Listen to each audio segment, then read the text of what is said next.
Hello friends, I am Aman Gupta and welcome to our YouTube channel. तो आज के हमारे इस वीडियो में हम क्वेश्चन ग्रुप के कुछ न्यूमेरिकल क्वेश्चंस करेंगे। हमारी पिछली वीडियो में हमने क्वेश्चन ग्रुप की डेफिनेशन पढ़ ली थी और हमने ये प्रूव भी कर दिया था कि ये ग्रुप होता है। ठीक है, तो आज के हमारे इस वीडियो में हम कुछ इसके बेस पे कुछ क्वेश्चंस को सॉल्व करेंगे और समझेंगे कि इसके क्वेश्चंस को कैसे सॉल्व किया जाता है। तो वीडियो को शुरू करने से पहले अगर आप हमारे चैनल पे नए हैं तो हमारे समर्थ लर्निंग हब के चैनल को सब्सक्राइब करें और बेल आइकन को दबाना ना भूलें, जिससे आपको आने वाली वीडियो की नोटिफिकेशन मिलती रहे। चलिए शुरू करते हैं।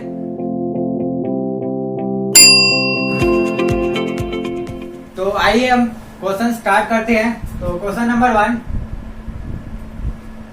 क्वेश्चन है obtain the group G by H, obtain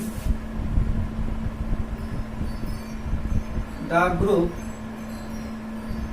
G by H, यानी कि आप हमें क्या करना है, एक क्वोशेंट ग्रुप ऑब्टेन करना है। और ये जो G और H है वो क्या है, where G is equal to S3, यानी कि जो G है एक सिमेट्रिक ग्रुप है सिंबल 3 के। ठीक है, यानी 3 सिंबल्स के एक सिमेट्रिक ग्रुप है। और यहाँ पे जो H है हमारा वो है A3। ठीक है, A3 क्या होता है, एक सिमेट्रिक ग्रुप ही होता है।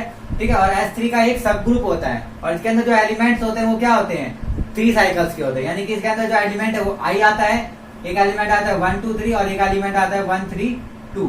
ठीक है, तो ये है H और ये इस G का क्या है, एक नॉर्मल सब ग्रुप है। ठीक है, ये नॉर्मल सब ग्रुप है। ये हमने पिछली वीडियो में देख लिया था कि हमने इसको प्रूव कर दिया था कि ये इसका एक नॉर्मल सब ग्रुप होता है। ठीक है, तो अब हमें क्या करना है, यहाँ पे इसके एक क्वोशेंट ग्रुप निकालना है, यानी कि हमें G by H निकालना है। ठीक है, तो क्वोशेंट ग्रुप क्या होता है, the set of all cosets. ठीक है, तो हमें यहाँ पर क्या करना पड़ेगा, इस H के जितने भी कोसेट्स है वो सारे निकालने पड़ेंगे। तो हमें क्या फाइंड हो जाएगा, GH फाइंड हो जाएगा। तो सॉल्यूशन में हमें क्या करना है, हमें सिंपली क्या करना है, इस H के इस G के अंदर जितने भी कोसेट्स है वो निकालने हैं।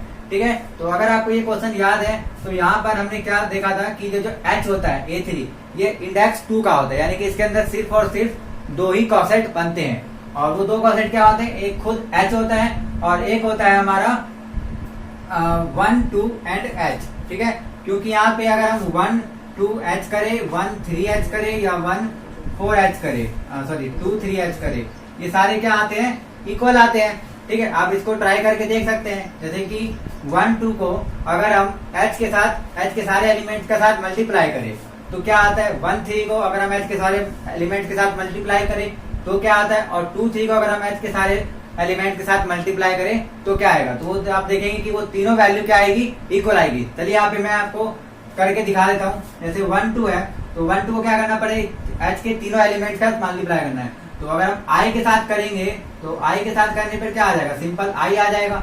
1 2 3 के अगर साथ करते हैं 1 2 को, ठीक है, 1 2 का मतलब क्या होता है, ये 3 3 पे चला जाता है। और तो किसके साथ करना है, 1 2 3 के साथ। 1 2 3 का मतलब 1 2 पे, 2 3 पे और 3 1 पे। ठीक है, ध्यान रहे कि ये एक नॉर्मल सब ग्रुप है तो इसके लिए राइट कोसेट और लेफ्ट कोसेट अलग अलग निकालने की जरूरत नहीं है। आप लेफ्ट कोसेट भी निकाल सकते हैं, राइट कोसेट भी निकाल सकते हैं, क्योंकि ये दोनों की वैल्यू क्या आएगी, हमेशा इक्वल ही आएगी। ठीक है, तो यहाँ पे हम क्या कर रहे हैं, लेफ्ट कोसेट निकाल रहे हैं, यानी लेफ्ट साइड से इसको ऑपरेट कर रहे हैं। तो यहाँ पे आप देखेंगे जब हम इसको ऑपरेट करते हैं तो ये क्या आता है, ये 1 2 पे जा रहा है और 2 किस पे जा रहा है, यहाँ पे 1 पे, तो 1 1 चला जाएगा। 2 3 पे जा रहा है और 3 3 पे, यानी यहाँ 3 आ जाएगा। और 3 1 पे और 1 2 पे, यानी कि यहाँ पे 2 आ जाएगा। तो इस एलिमेंट जो बन गया वो क्या बन गया, 2 3, यानी कि यहाँ पे एक एलिमेंट हमारा आ गया 2 3। अब क्या करना है, इसको 1 3 2 के साथ ऑपरेट करना है 1 2 को। तो 1 3 2 का मतलब क्या, 1 3 पे, 2 1 पे और 3 2 पे। और यहाँ पे एलिमेंट क्या हो जाएगा, 1 3 पे जा रहा है, 3 3 पे जा रहा है, 2 1 पे जा रहा है और 1 2 पे जा रहा है, और 3 2 पे और 2 1 पे। तो इससे जो एलिमेंट बना वो क्या बना, 1 एंड 3, यानी कि यहाँ पे एक एलिमेंट आ गया 1 3। ठीक है, इसी तरह आप 1 3 H भी निकाल सकते हैं, ये भी एक लेफ्ट कोसेट है। ठीक है, जो किससे निकल रहा है, 1 3 को H के एलिमेंट के साथ मल्टीप्लाई करने पे। ठीक है, और लेफ्ट साइड से आप मल्टीप्लाई कर रहे हैं तो देखते हैं क्या एलिमेंट आता है। तो पहला एलिमेंट तो I आ जाएगा, I नहीं आएगा, यहाँ पे 1 3 आएगा और यहाँ पर क्या आएगा, 1 2 आएगा। ठीक है, यानी I को अगर हम किसी भी एलिमेंट के साथ मल्टीप्लाई करते हैं तो वही एलिमेंट रह जाता है, यानी कि I को अगर हम 1 2 के साथ करेंगे तो 1 2 आएगा, यहाँ पे I नहीं आएगा। ठीक है, और इसी तरह अगर 1 3 को अगर हम I के साथ करेंगे तो यहाँ पे 1 3 आ जाएगा एक एलिमेंट। और अगर 1 3 को हम 1 2 3 के साथ करते हैं तो क्या आता है, आई 1 3 की जगह हम क्या लिख सकते हैं, 1 3 का मतलब होता है 1 3 पे और 3 1 पे, और ये 2 2 पे चला जाता है, और इसको ऑपरेट करना है किसके साथ, 1 2 3 के साथ। ठीक है, तो 1 2 3 का मतलब 1 2 पे, 2 3 पे और 3 1 पे। ठीक है, तो यहाँ से हम देखेंगे कि एलिमेंट क्या आएगा, तो ये आएगा कुछ 1 2 पे जा रहा है और 2 2 पे जा रहा है, 2 3 पे और 3 1 पे, और 3 1 पे और 1 3 पे। तो ये जो एलिमेंट आया ये आ गया 1 एंड 2। ठीक है, तो यहाँ पे क्या आ गया एक एलिमेंट 1 2। अब इसी तरह 1 3 को हम इस एलिमेंट के साथ भी ऑपरेट कर सकते हैं, यानी 1 3 2 के साथ। तो यहाँ पे हम सिंबल चेंज कर देते हैं, 1 3 और 2 1 और 3 2। ठीक है, इसके साथ करेंगे तो 1 3 पे जा रहा है और 3 कहाँ जा रहा है 1 पे, तो यहाँ पे 1 आ जाएगा। 2 1 पे जा रहा है और 1 जा रहा है 3 पे, तो यहाँ पे 3 आ जाएगा, और 3 जा रहा है 2 पे और 2 जा रहा है 2 पे, तो यहाँ पे 2 आ जाएगा। तो यानी कि ये 1 1 पे जा रहा है, तो ये क्या एलिमेंट बन गया 2 एंड 3। तो यहाँ पर क्या आ जाएगा 2 एंड 3। और आप देख सकते हैं कि 1 3 1 2 2 3 यहाँ पर भी यही तीनों एलिमेंट है, यहाँ पर भी वही सेम एलिमेंट है। इसी तरह अगर आप 1 2 3 और इसको h के साथ मल्टीप्लाई करेंगे तो भी हमारे पास यही तीनों एलिमेंट्स मिलेंगे, यानी कि ये तीनों के तीनों जो सेट्स है वो क्या है, एक इक्वल है। तो इसको हमें तीनों को अलग अलग लिखने की जरूरत नहीं होती है, ये तीनों एक ही लिखाएंगे। और बाकी के जो 3 एलिमेंट बच जाते हैं S3 के, वो क्या होते हैं, वो होते हैं 1 2 2 3 एंड 3, मतलब 1 2 1 3 और 2 3। तो इनके साथ हमने कर लिया। और बाकी के जो 3 एलिमेंट है ये वाले, अगर इन्हीं के साथ हम इसको करते हैं तो आपको पता है कि वो H के इक्वली आ जाता है, यानी कि इन तीनों एलिमेंट से एक सेट बनेगा, वो सेट जो कि नाम होगा उसका H, और इन तीनों से एक कॉसेट बनेगा, इसकी जगह आप इन तीनों में से किसी का भी नाम लिख सकते हैं। यानी कि इसके सिर्फ 2 ही कॉसेट बनेंगे, एक बनेगा H और एक बनेगा 1 2 H या 1 3 H या फिर 2 3 H, यहाँ पे कुछ भी लिख सकते हैं। तो इन दोनों का जो सेट होगा वो हमारा क्या आ जाएगा, G/H आ जाएगा। ठीक है, यानी कि जो हमारा क्वोशिएंट ग्रुप है उसके अंदर सिर्फ और सिर्फ 2 एलिमेंट, और इसका ऑर्डर क्या है 2, क्योंकि जो ऑर्डर ऑफ क्वोशिएंट ग्रुप होता है वो किसके इक्वल होता है, इंडेक्स के बराबर। और ये आपने देखा कि जो A3 का इंडेक्स है S3 में वो कितना होता है, 2 होता है, क्योंकि A3 के जो कॉसेट्स है वो कितने बनते हैं, सिर्फ और सिर्फ S3 में 2 ही बनते हैं, यानी इसका सिर्फ 2 ही इंडेक्स होता है।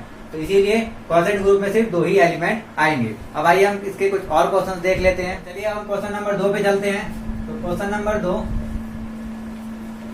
क्वेश्चन है, for any group G, for any group G, determine the quotient group, determine the quotient group corresponding groups corresponding to E and G। ठीक है, यानी कि यहाँ पे हमें क्या करना है, एक ग्रुप G दे रखा है, तो इसके लिए हमने 2 क्वोशिएंट ग्रुप निकालने हैं, और किसके करस्पॉन्डिंग, E और G के। इसका मतलब क्या हुआ, एक बार हमें निकालना है G E निकालना है, और एक बार हमें निकालना है G G। ठीक है, मतलब क्या हुआ, एक बार हमने इस E को ले लिया इसका सब ग्रुप, और एक बार G का ले लिया।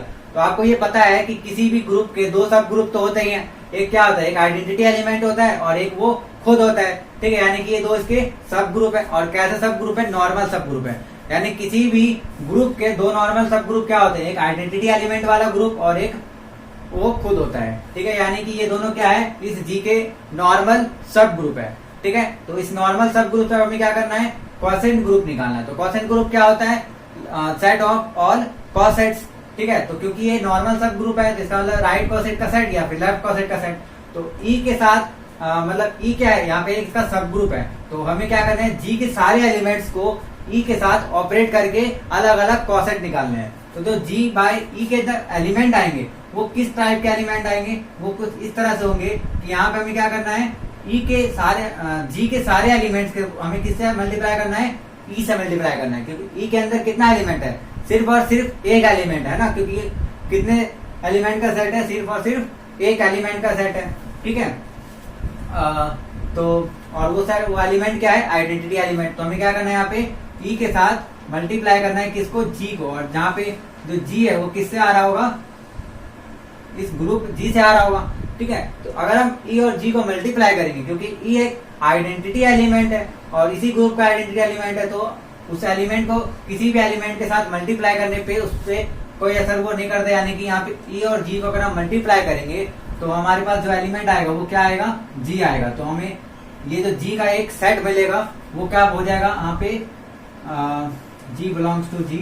तो ये जो जी है वो क्या हो जाएगा, एक कॉसेट हो जाएगा। और क्योंकि ये सारे के सारे कॉसेट यही होंगे, यानी कि यहाँ पे हम अलग अलग जी रखते जाए तो हमें अलग अलग एलिमेंट यानी कि अलग अलग कॉसेट मिलते जाएंगे, है ना। क्योंकि इस कॉसेट के अंदर कितने एलिमेंट होंगे, सिर्फ और सिर्फ एक एलिमेंट होंगे, क्योंकि ई के अंदर सिर्फ एक एलिमेंट, यानी कि हमें जी इस ग्रुप के कोई भी अगर हम एक एलिमेंट लेते हैं तो उसको सिर्फ एक एलिमेंट के साथ मल्टीप्लाई करना है, ठीक है। तो हमारा क्या बन जाएगा, कॉसेट बन जाएगा, ठीक है। तो ये एक कॉसेट है, यानी कि जो जी है वो एक कॉसेट है। और ये जी कहाँ से आ रहा है, for all G belongs to G से। तो यहाँ से जो हमें ये सेट मिलेगा वो जी का सेट मिलेगा, ठीक है। तो इस जी के साथ हम वैल्यू अलग अलग वैल्यू रखते जाए तो हमें अलग अलग कॉसेट्स मिलते जाएंगे। तो ये जो जी बाई ई है उसके अंदर टोटल कितने एलिमेंट्स हो जाएंगे, जितने की जी के अंदर एलिमेंट्स है, ठीक है। यानी कि बेसिकली हम इसको सिंपल जी के इक्वल ही लिख सकते हैं, ठीक है। ये जी के इक्वल ही हो जाएगा क्योंकि इसके अंदर जितने एलिमेंट्स मिलेंगे वो जी के ही एलिमेंट होंगे, लेकिन हम इसको जी के इक्वल नहीं लिखते हैं। क्यों, क्योंकि यहाँ पे जो एलिमेंट्स मिल रहे हैं वो एक कॉसेट बना रहे हैं, ठीक है, यानी कि कॉसेट के रिस्पेक्ट में बन रहा है, ठीक है। और जी क्या है, एक ग्रुप है, तो इसको हम सिंपल जी लिख देते हैं। अब आइए हम देखते हैं जी बाय जी में कितने एलिमेंट है। तो जी बाय जी के अंदर अगर हम देखें तो किस तरह के एलिमेंट मिल रहे हैं। जी बाय जी का मतलब क्या हुआ, जहां पर ग्रुप जी है और ये जो जी है वो एक नॉर्मल सब ग्रुप है जी का, यानी कि जी ही नॉर्मल सब ग्रुप है जी का। तो यानी हमें क्या करना है, जी के सारे एलिमेंट्स को या किसी भी एक एलिमेंट को हमने ले लिया तो उसको जी के सारे एलिमेंट्स के साथ क्या करना है, मल्टीप्लाई करना है, ठीक है। यानी कि यहाँ पर जो सेट आएगा वो क्या आएगा, जी आएगा, और हमें उसको किसके साथ मल्टीप्लाई करना है, जी के साथ, such that G belongs to G. यानी कि ये जी एक क्या है, सब ग्रुप है, और इस सब ग्रुप के सारे एलिमेंट्स को हमें किसी भी एक एलिमेंट से मल्टीप्लाई करना है, राइट साइड से या लेफ्ट साइड से, तो वो क्या बन जाएगा, कॉसेट बन जाएगा। और ये जो जी बाई जी है वो क्या है, इन सभी कॉसेट्स का एक सेट होता है। तो अगर हम यहाँ से देखें तो ये जी क्या है, एक ग्रुप है, यानी इसके अंदर जो एलिमेंट्स है वो क्या है, इस ग्रुप के एलिमेंट है, और ये जी भी कहाँ से आ रहा है, उस ग्रुप से ही आ रहा है। तो अगर ग्रुप के किसी भी एलिमेंट को ग्रुप के सारे एलिमेंट के साथ मल्टीप्लाई करें तो जो एलिमेंट आएंगे वो सारे ग्रुप के ही होंगे, यानी कि बेसिकली जी और जी को जब मल्टीप्लाई करेंगे तो ये जी ही आ जाएगा पूरा का पूरा, ठीक है। तो ये जो एक सेट बनेगा जी, ये क्या है, एक कॉसेट बनेगा, ठीक है। यानी ये जो जी है ये एक कॉसेट बनेगा, और ये जो कॉसेट का सेट होगा वो क्या हो जाएगा हमारा, जी बाय जी, यानी कि एक कॉसेट ग्रुप हो जाएगा। अब बात आती है कि ये जी बन गया तो हम इसको जी लिख सकते हैं, ठीक है, लिख सकते हैं। लेकिन ये जो जी है इसको हम ये नहीं बोलेंगे कि ये ग्रुप है, ये जो जी है ये कॉसेट है, किसका, जी का, जी के अंदर ये कॉसेट है, ठीक है। और इस कॉसेट में सिर्फ और सिर्फ एक एलिमेंट होगा और वो होगा आइडेंटिटी एलिमेंट। अब आप यहाँ से कंफ्यूज हो सकते हैं कि आइडेंटिटी एलिमेंट क्यों होगा। तो आइडेंटिटी एलिमेंट इसलिए होगा क्यों, क्योंकि ये जो जी बाय जी है ये खुद अपने आप में एक ग्रुप होता है, कॉसेट ग्रुप, और इस ग्रुप का जो आइडेंटिटी एलिमेंट होता है वो क्या होता है, अगर हम एच लेते हैं कोई नॉर्मल सब ग्रुप जी का, तो इस एच का जो ये जी बाय एच बनता है तो इसका जो आइडेंटिटी एलिमेंट है वो क्या होता है, एच ई होता है। और एच ई को हम एच भी लिख सकते हैं, है ना, क्योंकि ई जो है आइडेंटिटी एलिमेंट है उसको हम एच के साथ मल्टीप्लाई करते हैं तो एच ही आ जाता है। तो यानी कि जो एच वाला कॉसेट होता है जी बाई एच में, क्योंकि जी बाई एच क्या होता है, सेट ऑफ ऑल कॉसेट्स, तो उसके अंदर एक एच भी एक कॉसेट आएगा, है ना। ये हमें देख रहा है कि एच भी अपने ही एच का एक कॉसेट होता है। तो ये वाला एच जो होता है वो अपने इस ग्रुप का क्या होता है, आइडेंटिटी एलिमेंट होता है, यानी कि जो कॉसेट ग्रुप होता है उसका आइडेंटिटी एलिमेंट होता है। तो इसी तरह यहाँ पे ये जी क्या है, हम इस जी को मान लेते हैं, अभी इसको हम ग्रुप नहीं मानते, इसको हम मानते हैं कि ये सब ग्रुप है। तो इस जी के लिए ये जी आया है, ठीक है। और ये जी कैसा है, इसको हम जी ई भी लिख सकते हैं, ठीक है, यानी कि एक आइडेंटिटी एलिमेंट है किसका, इस कॉसेट ग्रुप का, ठीक है। यानी कि ये जो जी है ये क्या है, एक आइडेंटिटी एलिमेंट कॉसेट ग्रुप का, यानी कि ये सिर्फ और सिर्फ एक ही कॉसेट है, ठीक है। ये सिर्फ एक कॉसेट है और वो कॉसेट कैसा है, आइडेंटिटी कॉसेट है, ठीक है। क्योंकि ये जो सेट बना है हमारा वो किसका बना है, सारे कॉसेट्स का, उस कॉसेट्स में एक आइडेंटिटी कॉसेट भी आएगा, और वो आइडेंटिटी कॉसेट ये है हमारा। क्योंकि यहाँ पे हमने देख लिया कि जब हमने जी और जी को मल्टीप्लाई किया तो अलग अलग कॉसेट हमें नहीं मिलेंगे, हमें हर केस में एक ही कॉसेट मिलेगा। जी का हम कोई सा भी एलिमेंट अगर लेते हैं है ना। यहाँ पे अगर हम जी का कोई भी एलिमेंट ले लेते हैं और उसको जी के एलिमेंट्स के साथ मल्टीप्लाई करते हैं तो हर केस में हमें जी ही मिलने वाला है, यानी कि सिर्फ और सिर्फ एक ही कॉसेट मिलेगा, अलग अलग डिस्टिंक्ट कॉसेट नहीं होंगे। यानी कि इस साइड के अंदर सिर्फ एक ही एलिमेंट होगा और वो होगा जी, और जी क्या होगा, आइडेंटिटी एलिमेंट इस ग्रुप का। ठीक है, तो इस जी बाई ई से जो हमें सेट मिला उसके अंदर जो एलिमेंट्स है वो क्या है, जी के सारे एलिमेंट्स, और वो जी के सारे एलिमेंट्स कॉसेट के फॉर्म में है। ठीक है, लेकिन जी बाई जी से जो हमें सेट मिला उसके अंदर सिर्फ एक एलिमेंट है और वो एलिमेंट है जी, यानी कि identity element of G by G. ठीक है, तो आई होप आपको ये दोनों का कॉन्सेप्ट अलग अलग समझ में आया हो। फिर से मैं एक बार रिपीट कर देता हूँ कि ये जो जी बाय ई जब हमने निकाला तो यहाँ पे ई आइडेंटिटी एलिमेंट है किसका, इस ग्रुप जी का एलिमेंट है। ये ध्यान रखें कि ये जो आइडेंटिटी ई लिखा हुआ है इस ग्रुप का आइडेंटिटी है, यानी कि जी का आइडेंटिटी है। लेकिन इस केस में जो ये जी आया ये किसका आइडेंटिटी है, इस क्वोशेंट ग्रुप का आइडेंटिटी है। तो आइडेंटिटी से आप कंफ्यूज ना हो कि यहाँ पे आइडेंटिटी बोल रहे हैं यहाँ पर आइडेंटिटी बोल रहे हैं, तो ये आइडेंटिटी अलग है और ये आइडेंटिटी अलग है। ठीक है, ये इस ग्रुप का आइडेंटिटी है, तो हमने इसको क्या किया, ये एक सेट बना लिया हमने। ठीक है, ये एक सेट है और ये कैसा सेट है, एक नॉर्मल सब ग्रुप भी है इसका जी का, जिसके अंदर सिर्फ एक एलिमेंट है आइडेंटिटी एलिमेंट।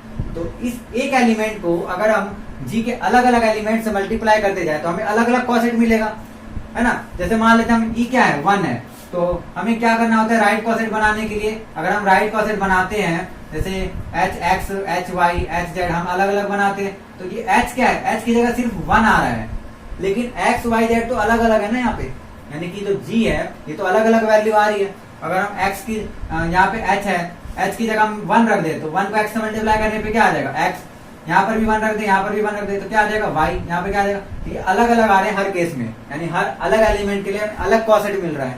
और वो कैसे, जो कॉसेट है वो क्या है, वो एलिमेंट ही आ जा रहा है किसका, ग्रुप जी का एलिमेंट आ जा रहा है।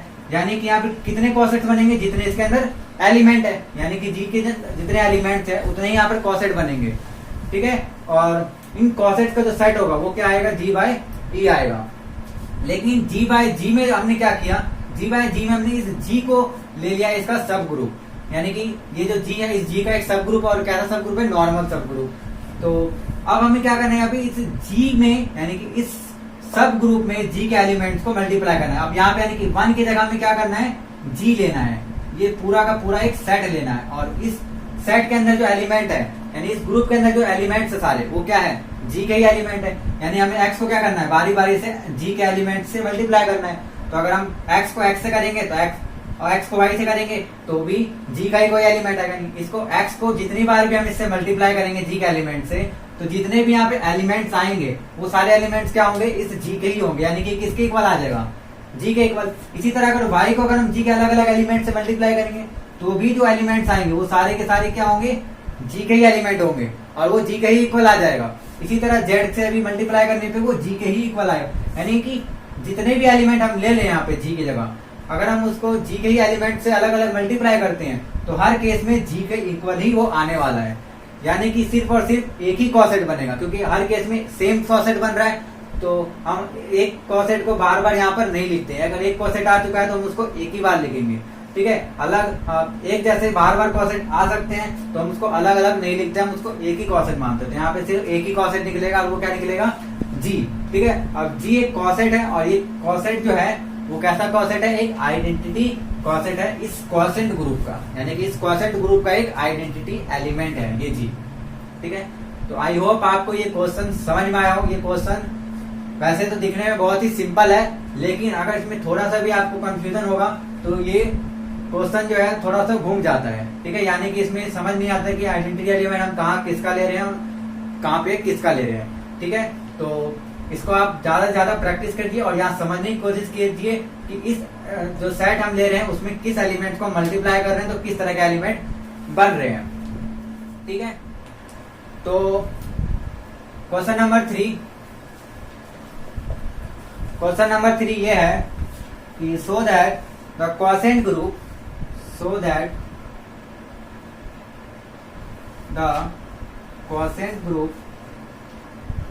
of a cyclic group is cyclic,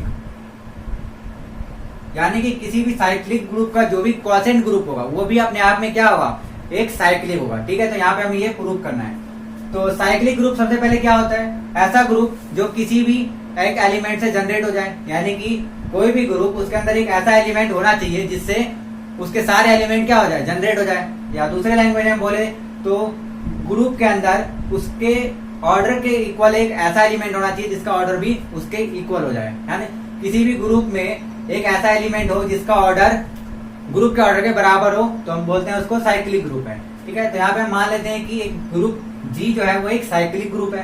ठीक है, तो यहाँ पे हम लेके चलते हैं कि G is a cyclic group, G is a cyclic group. तो अगर जी साइक्लिक ग्रुप है तो जी के अंदर जो एलिमेंट्स होंगे वो किस तरह के एलिमेंट्स होंगे, यानी कि जी जो है वो पूरा का पूरा एक एलिमेंट से जनरेट होना चाहिए, है ना। साइक्लिक ग्रुप यही होता है कि वो जो किसी भी एक एलिमेंट से जनरेट हो जाए, यानी कि उस ग्रुप के सारे एलिमेंट किसी भी एक एलिमेंट से जनरेट हो जाए। तो हम मान लेते हैं कि जो एक्स है वो इस ग्रुप का कोई एक एलिमेंट है और उसको जनरेट करने पे पूरा का पूरा जी आ जा रहा है, यानी कि जी जो है वो क्या है, जनरेशन ऑफ एक्स है, यानी कि ये जनरेटिंग ग्रुप है जो कि एक्स से जनरेट हो रहा है। ठीक है, अब हमें क्या प्रूव करना है, जी का जो भी क्वोशेंट ग्रुप होगा, ठीक है, वो क्या होगा, वो भी एक साइक्लिक होगा। ठीक है, क्वोशेंट ग्रुप यहां लिख देते हैं।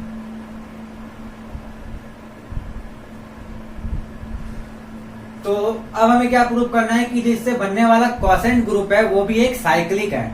तो क्वोशेंट ग्रुप भी अगर साइक्लिक है तो इसका मतलब क्या हुआ कि जो क्वोशेंट ग्रुप के एलिमेंट है वो भी क्या होने चाहिए, ऐसे एलिमेंट होने चाहिए जो किसी एक एलिमेंट से जनरेट हो जाए। तो आइए हम देखते हैं। तो सबसे पहले हम मान लेते हैं कि कोई भी एक क्वोशेंट ग्रुप हम ले लेते हैं जो कि जी का है। तो जी बाय एच, पहले हम यहाँ पे एक एच लेते हैं जो कि इस जी का क्या है, नॉर्मल सब ग्रुप है। ठीक है, तो नॉर्मल सब ग्रुप है तो जो जी बाय एच बनेगा वो क्या बनेगा, एक क्वोशेंट ग्रुप बनेगा। अब हमें देखना है कि ये जो क्वोशेंट ग्रुप है ये साइक्लिक है या नहीं है। ठीक है, तो इसको साइक्लिक प्रूफ करने के लिए हमें क्या करना पड़ेगा, इसको कुछ इस तरीके से दिखाना पड़ेगा, यानी कि इसके अंदर जो एलिमेंट है वो किसी एक एलिमेंट से जनरेट हो रहे हैं, हमें ये प्रूव करना पड़ेगा, है ना। तो प्रूव करने के लिए हम क्या कर सकते हैं, आइए देखते हैं। तो सबसे पहले यहाँ पे आपको क्या दिख रहा है कि जो क्वोशेंट ग्रुप के जो एलिमेंट्स होंगे वो किस तरह के एलिमेंट्स होंगे, ये सारे एलिमेंट क्या होंगे, क्वोशेंट होंगे। क्योंकि जो क्वोशेंट ग्रुप होता है वो क्या होता है, set of all quotients of H in G. ठीक है, तो जब ये क्वोशेंट होंगे तो इसका मतलब क्या हुआ कि जी के अलग अलग एलिमेंट्स को हम क्या कर रहे हैं, एच से मल्टीप्लाई कर रहे हैं, तो हमें क्या मिल रहा है, जी बाई एच के एलिमेंट्स मिल रहे हैं। यानी कि जो जी के एलिमेंट्स है वो किस फॉर्म के होंगे, वो जो जी के एलिमेंट हम यहाँ पे लिखते हैं, जो जी के एलिमेंट है वो होंगे एक्स की पावर एन के फॉर्म के, जहाँ पे एक्स कहाँ से आ रहा है, जी से आ रहा है ना। एक्स की पावर एन के फॉर्म का मतलब क्या हुआ कि एक्स को अलग अलग टाइम हमने क्या किया, ऑपरेट किया, तो जी के सारे एलिमेंट्स आ जाएंगे। यहाँ पे एन क्या है, एक नेचुरल नंबर, अगर हम एक बार भी नहीं करते हैं तो एक्स आ जाता है, यानी कि एक एलिमेंट, एक बार करेंगे तो ये दूसरा एलिमेंट, दो बार करेंगे तो तीसरा, चार बार करेंगे तो चौथा, यानी कि बार बार हम करते जाएंगे तो जी के सारे एलिमेंट आ जाएंगे, यानी कि जो जी के एलिमेंट है वो एक्स की पावर एन के फॉर्म के होंगे। ठीक है, अब इसी एलिमेंट्स को हमें क्या करना है, एच के साथ मल्टीप्लाई करना है, यानी कि जो जी बाई एच के एलिमेंट होंगे वो क्या होते हैं, क्वोशेंट्स होते हैं, और जो क्वोशेंट्स होते हैं वो हमारे क्या होते हैं, एच को मल्टीप्लाई करते हैं किससे, जी के एलिमेंट से। और जी के एलिमेंट किस तरह के हैं, एक्स की पावर एन के फॉर्म के हैं। ठीक है, तो जो जी बाई एच के एलिमेंट होंगे क्या हो जाएंगे, एच एक्स की पावर एन के फॉर्म के हो जाएंगे। अब हम यहाँ पर क्या कर सकते हैं, इस एच की जगह एच की पावर एन लिख सकते हैं।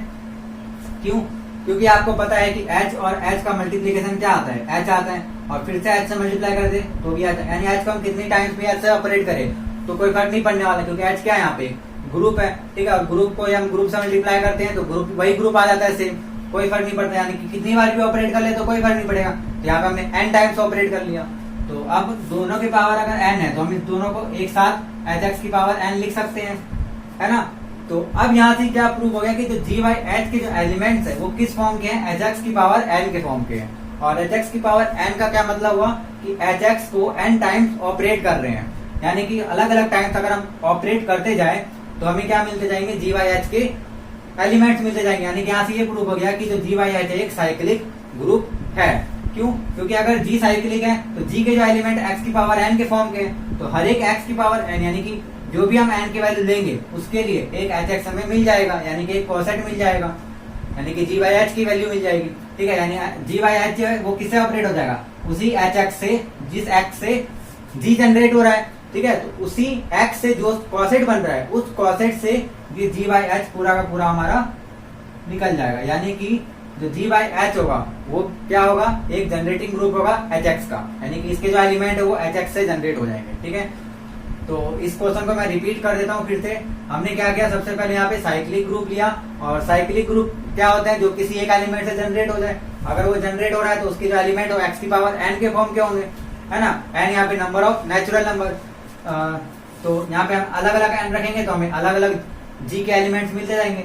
अब जो G बाई H है वो क्या है, एक कोसेंट ग्रुप है। कोसेंट ग्रुप क्या होता है, सेट ऑफ कोसेट्स, यानी कि जो कोसेट है वो इस फॉर्म का होगा, क्योंकि H क्या है यहाँ पे सब ग्रुप, तो H में ही हमें क्या करना पड़ता है, G के एलिमेंट्स को मल्टीप्लाई, और G का जो एलिमेंट है वो x की पावर n के फॉर्म के हैं, तो जो कोसेट मिलेगा वो x की पावर n के फॉर्म का मिलेगा। अब h की जगह हम h की पावर n लिख सकते हैं, और इसको हम ये लिख सकते हैं, यानी hx की पावर n हो गया। और इसका मतलब क्या हुआ कि hx को बार बार हमने ऑपरेट किया तो gh के सारे एलिमेंट्स मिल जाएंगे, यानी कि ये भी एक जनरेटिंग ग्रुप है या फिर एक साइक्लिक ग्रुप है, यानी कि gh में एक ऐसा एलिमेंट है जो कि उसके सारे एलिमेंट्स को जनरेट कर देता है। ठीक है, तो आई आपको ये क्वेश्चन समझ में आया होगा।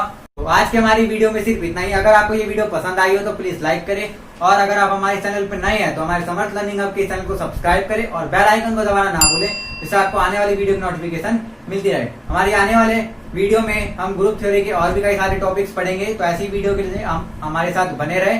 आज के लिए सिर्फ इतना ही। Thank you very much for watching this video.